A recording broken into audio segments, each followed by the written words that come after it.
After the end of World War II, the world was split into two, East and West. This marked the beginning of the era called the Cold War.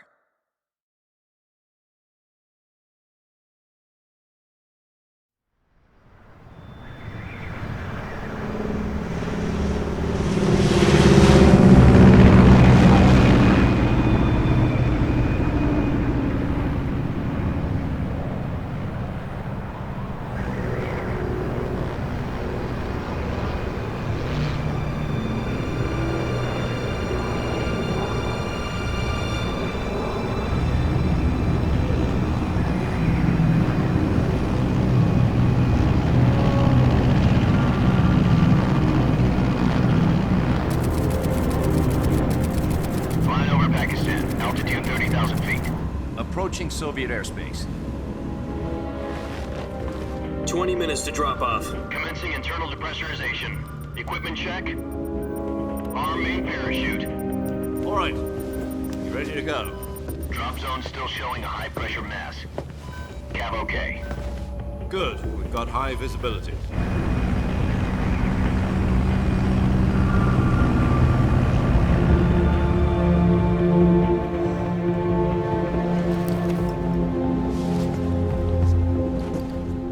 Cigar. Connecting oxygen hose to interior connector. Put on your mask.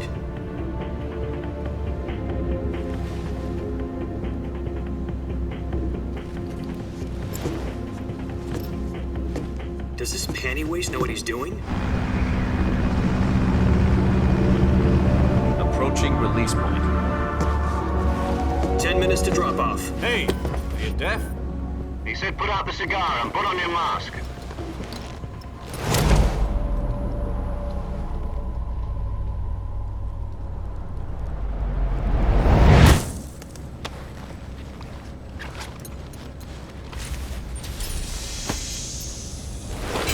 Depressurization complete. Checking oxygen supply. 6 minutes to drop off. Opening rear hatch.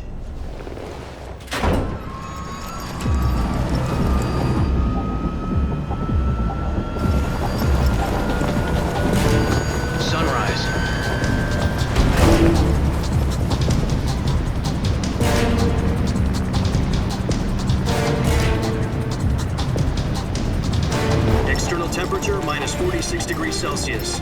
2 minutes to drop off. Stand up. You'll be falling at 130 miles per hour. Try not to get frostbite from the wind chill. 1 minute to drop off. Move to the rear. Activate the air bottle. This is one for the history books. The world's first halo jump. 10 seconds to drop off. Stand by. Status okay, all green. Prepare for drop-off. Countdown. 5, 4, 3, 2, 1. Spread your wings And fly. God be with you.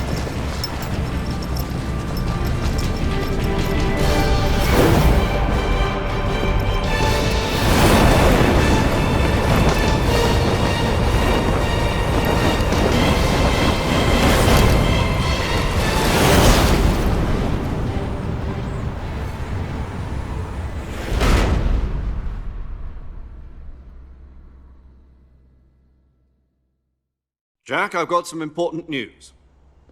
The head of the CIA has finally given us the green light for the Virtuous mission. Virtual mission? No, the Virtuous mission. The future of our Fox unit depends on it. If it succeeds, we'll be officially organized into a unit. Virtuous mission? Sounds like some kind of initiation ritual. You know, don't get cocky. This isn't a training op. Right. So what exactly is this wonderful mission? Well, about 2 years ago, a certain Soviet scientist requested asylum in the West through one of our moles. His name is Nikolai Stepanovich Sokolov. He's head of the OKB-754 Design Bureau, one of the Soviets' top-secret weapon research facilities, and the East's foremost expert on weapons development. Sokolov? Isn't he that famous rocket scientist? The very same. On April the 12th, 1961, the Soviets achieved the first manned spaceflight in history. The Earth was blue, but there was no God. Well spoken. The rocket that carried Yuri Gagarin to orbit was the A-1, known as the Vostok rocket. Sokolov is said to be the man most responsible for the multi-engine cluster used in that rocket. After Gagarin's flight, Sokolov left rocket development to become the head of the newly established Design Bureau. From a lowly technician to head of a design bureau, that's quite a success story, so why'd he want to defect? It seems he'd become afraid of his own creations. Afraid? Call it a crisis of conscience. And for that, he left his country and his family behind and went over the fence? Not exactly. One of his conditions was that his family was also to be taken safely to the west. We used a mole to get the family out first and succeeded in sneaking Sokolov over the Berlin Wall shortly afterwards. I was the one who conducted the operation. The security on the eastern side was still full of holes back then. Then what? We got Sokolov over in one piece, but the whole ordeal had left him exhausted, and we checked him into a hospital in West Berlin. It took him 2 weeks and more than 600 miles to get from the research facility in the Soviet Union to Berlin. He was in no condition to say anything coherent. And it was only a week later that we had something much bigger on our hands. The Cuban Missile Crisis. October the 16th, 1962, President Kennedy received word that the Soviets were in the process of deploying intermediate-range ballistic missiles in Cuba. The President demanded that the Soviets dismantle and remove the missiles. At the same time, he announced a naval blockade to prevent further missile shipments from reaching Cuba. But the Soviets didn't back down, instead placing their armed forces on secondary alert. Soviet transport ships carrying missiles continued on course towards Cuba. US and Soviet forces went on alert for an all-out nuclear war. Frantic negotiations were conducted through the UN's Emergency Security Council and unofficial channels to end the hair-trigger standoff. Finally, on October the 28th, the Soviet Union agreed to remove its missiles from Cuba, and so the world avoided a nuclear holocaust. But in order to get the Soviets to pull their missiles out, we had to make a deal. You mean the one where the US agreed to remove its IRBMs from Turkey? No. The Jupiter IRBMs deployed in Turkey were obsolete, and we were going to get rid of them anyway. They had no strategic value whatsoever to either the US or the Russians. The Turkey deal was a ruse, a cover story that was fed to the other intelligence agencies around the world. So what did the Russians really want? Sokolov. They wanted us to return Sokolov. You mean the Soviets pulled out of Cuba just to get their hands on Sokolov? That's right. What the hell was he working on? At the time, we had no idea. We were running out of time. It was either give up Sokolov or risk full-scale nuclear war. In the end, we had no choice. President Kennedy gave in to Khrushchev's demand.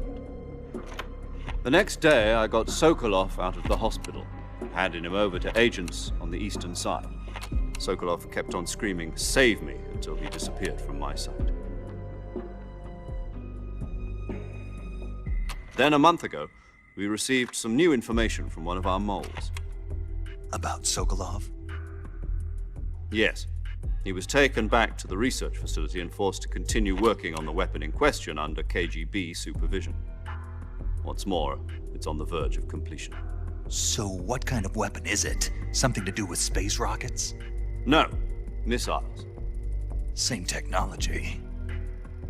I guess you're right. We don't know the details, but it appears to be a new kind of nuclear device.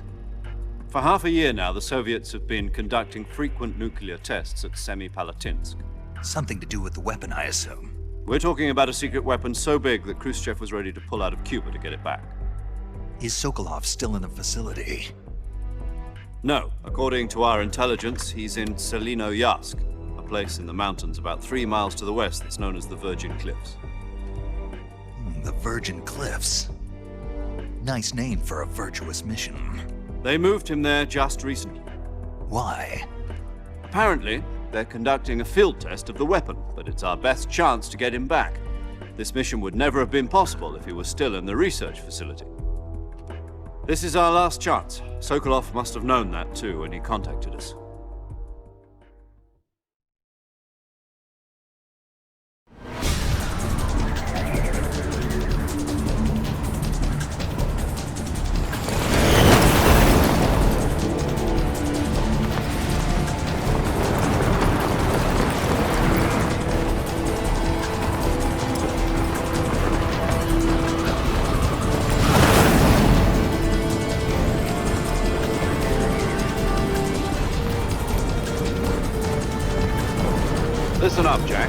mission is to infiltrate Selino-Yarsk in the Soviet mountains, ensure the safety of Sokolov, and bring him back to the west.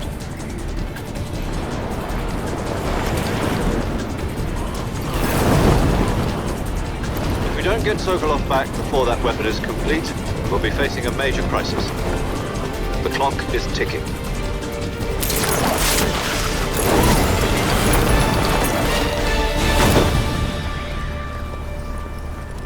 Once we've confirmed the rescue of Sokolov, stand by at the recovery point.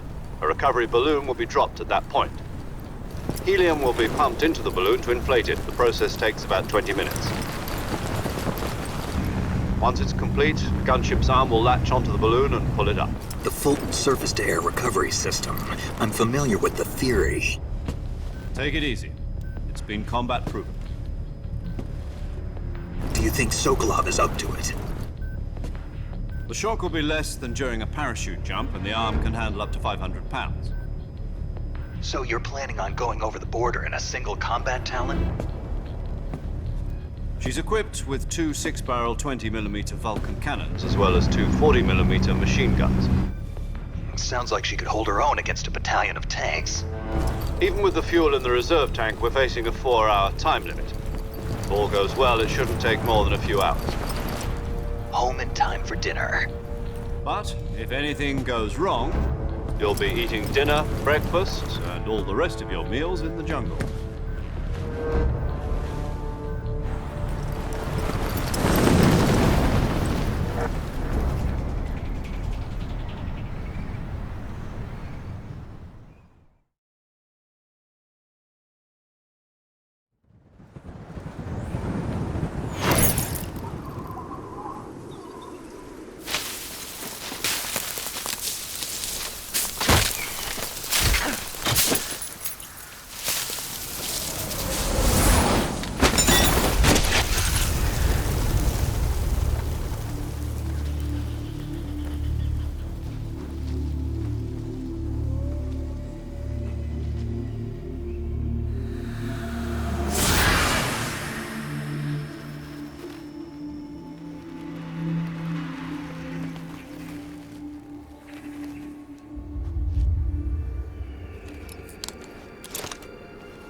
Do you copy? You're already in enemy territory, and somebody might be listening in. From here on out, we'll be using code names to refer to each other. Your code name for this mission will be Naked Snake. I'll be referring to you as Snake from now on. You're not to mention your real name. Snake? Well, you don't like snakes? What do you mean? Well, you've eaten one before, haven't you? In survival training. I'm glad to hear that. I don't know if I'd ever order one in a restaurant, but... Be careful, you might not have a choice. What about you, Major? What should I call you? Let's see. I'll be Tom. Call me Major Tom. This will be a sneaking mission. You must not be seen by the enemy. You must leave no trace of your presence. Is that clear? This kind of infiltration is the Fox unit's speciality. In other words, weapons and equipment are procured on site. That goes for food as well. You're completely naked, just as your name implies. Great. Now I see why you asked me if I like snakes. I suppose calling me Snake was your idea of a joke, too. No. There's a good reason for that. I'll tell you later when the time is right. Gotcha. Getting back to the subject, how exactly am I supposed to feed myself? You've been issued a knife and a tranquilizer gun. Use them to hunt for food. You'll also find some medical supplies in your backpack. Yeah, about the backpack. I lost it in a tree on the way down. I see. Well, you'd better go back and get it then. You know where it is? No problem. I can see it from here. It's stuck on a branch. To climb a tree, stand in front of a tree that's covered in ivy and press the action button. I'll be monitoring your progress over the radio. We can't risk violating Soviet airspace, but I'll be in the gunship. My frequency is 140.85. I'll give you a call if I need to talk to you. If you need to talk to me, use the send function. Okay, Snake, go get your backpack.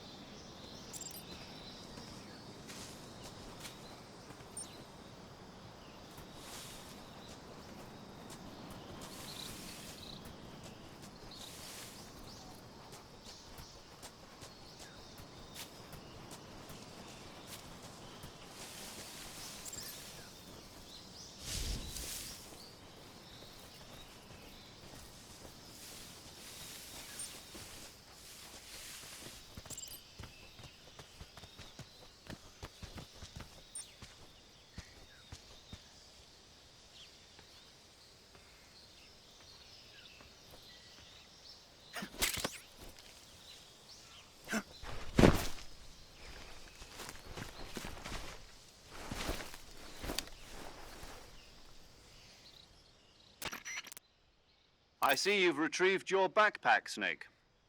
To equip a weapon, it's necessary to take it out of your backpack. In the survival viewer, choose Weapon from the backpack. Your available weapons will be displayed in a list on the screen. From that list, choose the weapon you want to equip and press the Enter button. For other equipped items, just do the same thing from Item. Got it. Use the survival viewer backpack. Yep, that's right. Survival is fundamental to this mission. After you've been out in the field for a while, your stamina will start to drop. If your stamina gets too low, it'll affect your performance. You won't be able to shoot accurately, for example, and your wounds won't heal as smoothly. Keep an eye on your stamina so you don't run out. To recover lost stamina, you can hunt for local flora and fauna. You can use either your tranquilizer gun or your knife to hunt. My only weapon is a Mark 22 Hush Puppy tranquilizer gun? That's right. It's been fitted with its own suppressor. However, the suppressor will deteriorate every time you fire. Once its durability reaches 0, the noise suppression effect will be gone. So don't get too trigger-happy with it. The suppressor's durability is shown in the icon. Any weapons and equipment beyond what you're carrying now, you'll have to find as you go.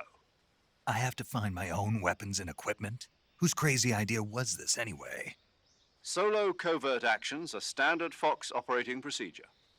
You can't leave any traces of your presence. No weapons, equipment, footprints, sweat, or bodily wastes. The same goes for bullets and cartridges, too. Your presence in enemy territory is already a violation of international conventions of warfare. There aren't supposed to be any American soldiers in Russia. It could spark an international incident. You can't let anyone see you. You can't let the enemy know you're there. This is a stealth mission.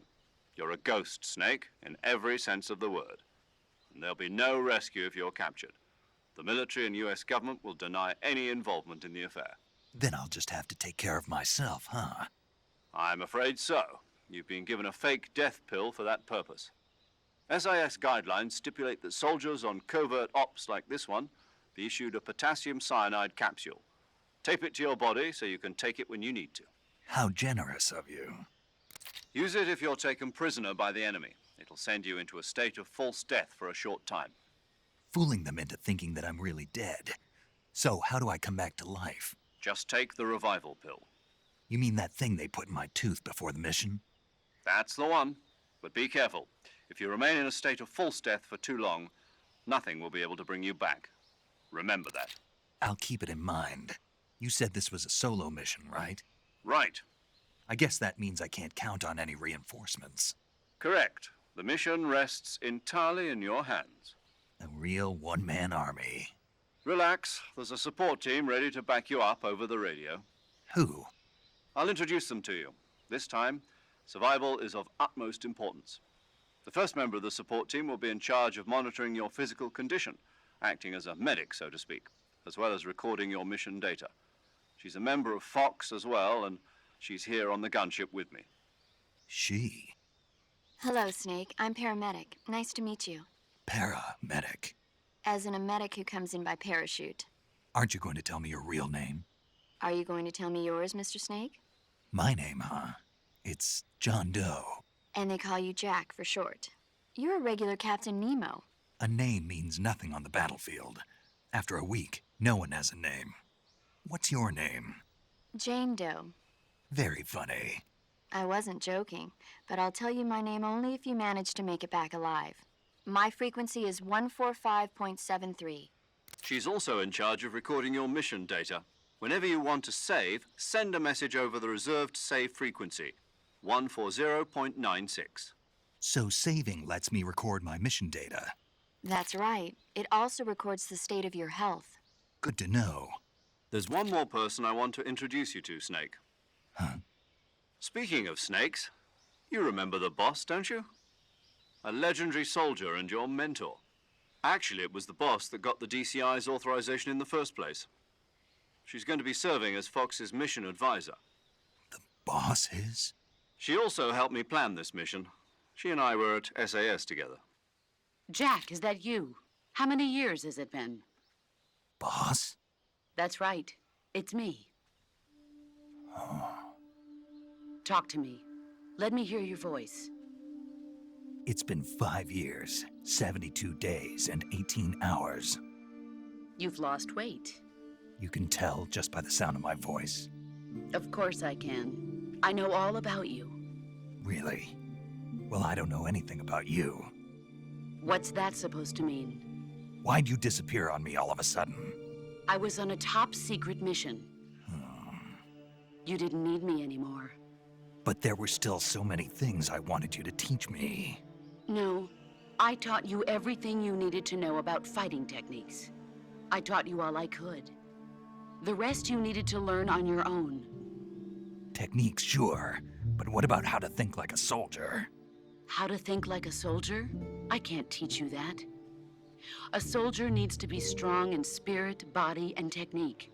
And the only thing you can learn from someone else is technique. In fact, technique doesn't even matter. What's most important is spirit. Spirit and body are like two sides of a single coin. They're the same thing. I can't teach you how to think. You'll just have to figure it out for yourself. Listen to me, Jack. Just because soldiers are on the same side right now doesn't mean they always will be. Having personal feelings about your comrades is one of the worst sins you can commit. Politics determine who you face on the battlefield. And politics are a living thing. They change along with the times.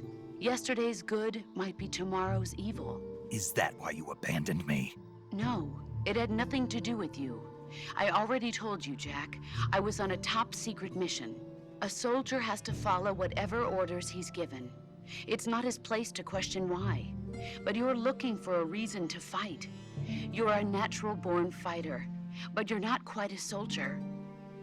A soldier is a political tool, nothing more. That's doubly true if he's a career soldier. Right and wrong have no place in his mission. He has no enemies and no friends. Only the mission. You follow the orders you're given. That's what being a soldier is. I do whatever I have to get the job done. I don't think about politics. That's not the same thing. Sooner or later, your conscience is going to bother you. In the end, you have to choose whether you're going to live as a soldier or just another man with a gun. There's a saying in the Orient, loyalty to the end. Do you know what it means? Being patriotic. It means devoting yourself to your country. I follow the president and the top brass. I'm ready to die for them if necessary. The president and the top brass won't be there forever. Once their terms are up, others will take their place. I follow the will of the leader, no matter who's in charge. People aren't the ones who dictate the missions.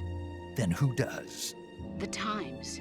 People's values change over time, and so do the leaders of a country. So there's no such thing as an enemy in absolute terms. The enemies we fight are only enemies in relative terms, constantly changing with the times. As long as we have loyalty to the end, there's no point in believing in anything, even in those we love. And that's the way a soldier's supposed to think? The only thing we can believe in with absolute certainty is the mission, Jack. All right, but do me a favor. What is it? Call me Snake. Snake. Oh, right. Your codename is Snake. It suits you well. That's right. The legendary unit that the boss put together during World War II was a snake. The Cobra unit, a group of heroes that brought the war to an end and saved the world. As long as you've got a legendary hero backing you up, you'll be fine. Isn't that right, Snake? Yeah, I can't think of anyone else I'd rather have with me. Oh, and one more thing, boss. Yes? It's good to hear your voice again. Same here. After all, who knows if either of us will make it out alive? Snake, you are always best at urban warfare and infiltrating buildings. But this is the jungle. Survival is going to be key. Those CQC techniques I taught you are sure to come in handy. CQC? Close quarters combat, huh? I've been in the Green Berets for the past few years. I'm probably pretty rusty. Not to worry.